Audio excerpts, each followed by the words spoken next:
let's just sew whatever. Hey everybody, so in today's video I'm going to be showing you how to make double-sided straps. So you could use literally any combination of materials when doing this. I mean, not like seashells and sand, I don't know, but any fabric types. So I'm just using this vinyl from Bodio. It's kind of a leather-backed vinyl, and a canvas fabric that I've interfaced with 809. However, you could interface it with Decavo Light, you could interface it with a woven interfacing. Pretty much any scrap that you have on hand will be fine. Something you can choose to do is to only interface the width of your strap and just place that in the center so that it makes it a little bit easier to fold. The method I'm going to be showing you guys does leave a raw end on your straps. However, there are methods you could choose to do instead that leave no raw end, so you could actually sew them right sides together, turn it, and then fold it. But if you're going to add strap ends or something to your bag, raw ends are no big deal. So let's get started.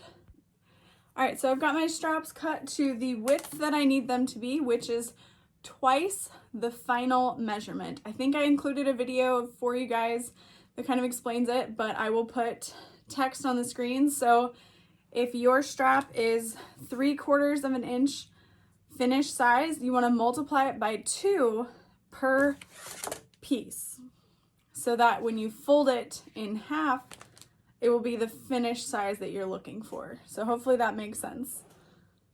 Editing Lauren coming in to say, if you want your finished strap to be 1 inch wide, again, you multiply that by 2, which would be 2 inches wide, by the length of the fabric that you are wanting for your strap.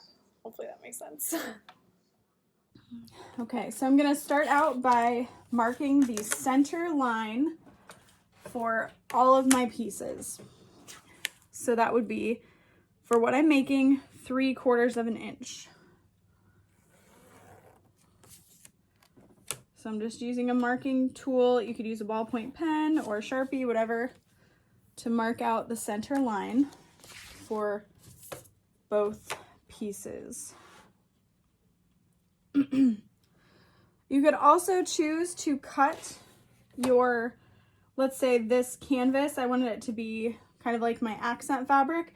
You could cut it like 1/8 of an inch or so slimmer, so that when you fold it and lay them together, you have a little bit of your vinyl or cork or whatever showing on that same side. Okay, so I've got all 4 pieces. My center is marked out. And now I'm going to take double-sided tape, which isn't necessary, but it definitely makes it a lot easier. And I'm going to place that in the very center over that center line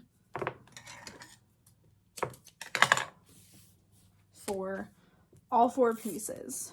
Just going to start with 2 right now so I can show you, and you'll just multiply all that by 2. And then what we're going to do is peel off our double-sided tape to reveal our center marked out line. You could also choose to just fold your accent fabric if you wanted to with an iron, kind of like you would a crossbody strap. And then I am folding in and lining up the long raw edge with that center line. So that's halfway done. And then I'm going to repeat on this other side. And if you need to like turn it so you can fold and see better, you can do that. And they don't necessarily have to completely touch. You can leave a little bit of a gap if you wanted to, or like I said earlier, if you're wanting one fabric to kind of stick out a little bit wider, you can make it smaller by folding it over just a tad bit more, but you don't want to fold over way more. So there is the front of the strap, or the back. I mean, it's half done basically.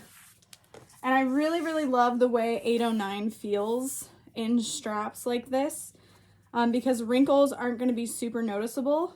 And if you have a domestic machine, using double-sided straps is a great way to kind of class up the bag while making it easier to sew on your machine. So that's one benefit. I don't often do double-sided straps because it is extra steps and I'm lazy. So that's that.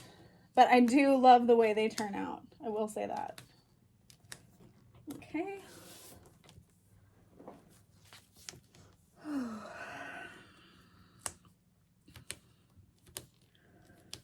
Now I'm going to grab my 1/4 inch wide double-sided tape.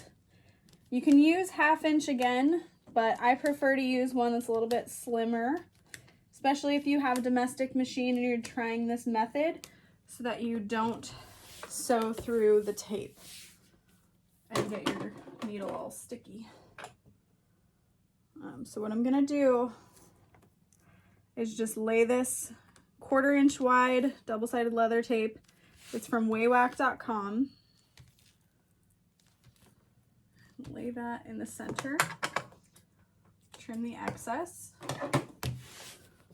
And then before I peel it off, I'm just gonna line them up, make sure they match, and they do. So you can see, well, not very well because they're not taped together, but you can't see one from the other side. I mean, you kind of can.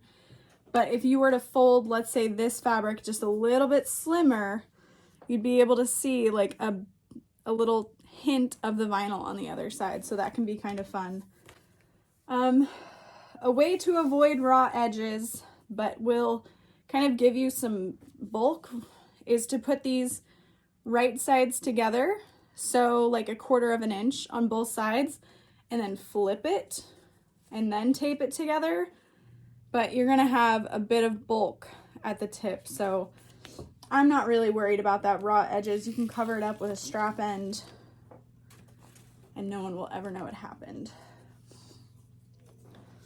Okay, so now what I'm gonna do is just slowly line these up. You can use clips to hold it instead of the tape if you want, but I love the finality of tape.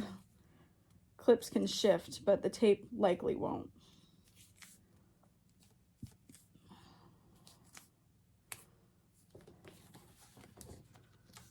Just make sure you get it nice and flat.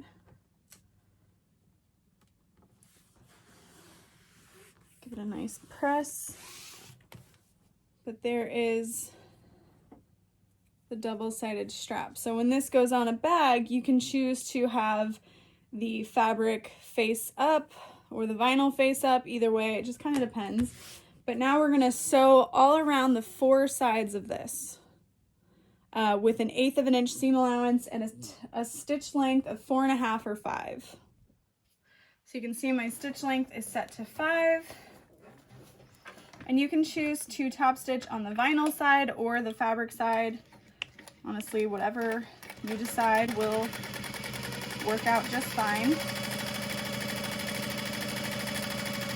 And I'm just doing 1/8 inch from the edge.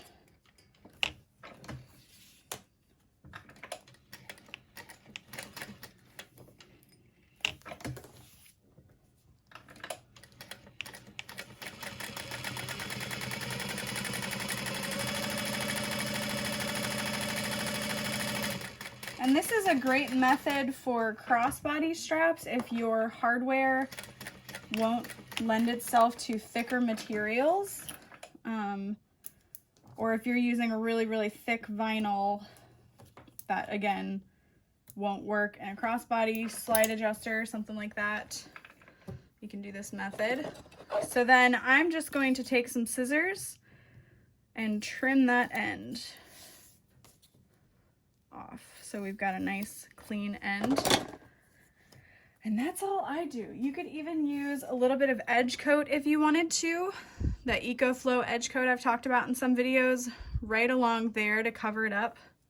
But that's how you make a double-sided strap. It's pretty easy. Not too scary. A lot easier with tape. I will say that. So you can see the two different sides, and we flip it over. It's just kind of a fun little accent. So I really hope you guys enjoyed this video. Be sure to subscribe if you aren't already, and I'll see you guys next time. Bye.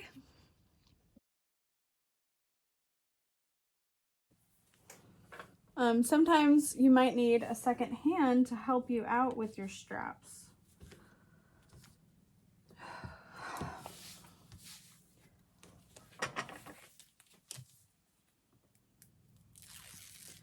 Yeah, you just never know if it's gonna come in handy or not.